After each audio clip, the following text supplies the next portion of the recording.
Transparency international ने कराची के Malir expressway मंसूबे को रिंग रोड की तर्ज का मेगा स्कैंडल करार दे दिया। ट्रांसपेरेंसी इंटरनेशनल ने मलीर एक्सप्रेसवे के हवाले से शिकायत पर तहकीकात की। मलीर एक्सप्रेसवे के रूट की तब्दीली से खजाने को 100 अरब रुपए के नुकसान का खदशा जाहिर किया। मलीर एक्सप्रेसवे के रूट की तब्दीली कौमी खजाने को नुकसान पहुंचा सकती है।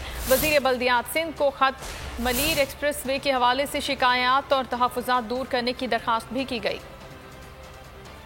मलीर एक्सप्रेसवे के हवाले से खबर आपको दे रहे हैं। ट्रांसपेरेंसी इंटरनेशनल की ये रिपोर्ट, जिसके मुताबिक मलीर एक्सप्रेसवे मंसूबे को रिंग रोड की तर्ज का मेगा स्कैंडल करार दिया गया है।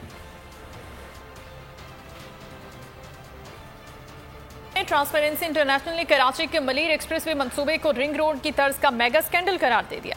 ट्रांसपेरेंसी इंटरनेशनल ने मलीर एक्सप्रेसवे के हवाले से शिकायत पर तहकीकात की। मलीर एक्सप्रेसवे के रूट की तब्दीली से खजाने को 100 अरब रुपए के नुकसान का खदशा जाहिर किया।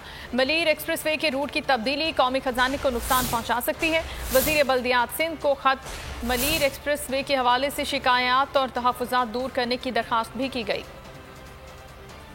मलीर एक्सप्रेसवे के हवाले से खबर आपको दे रहे हैं। ट्रांसपेरेंसी इंटरनेशनल की ये रिपोर्ट, जिसके मुताबिक मलीर एक्सप्रेसवे मंसूबे को रिंग रोड की तर्ज का मेगा स्कैंडल करार दिया गया है।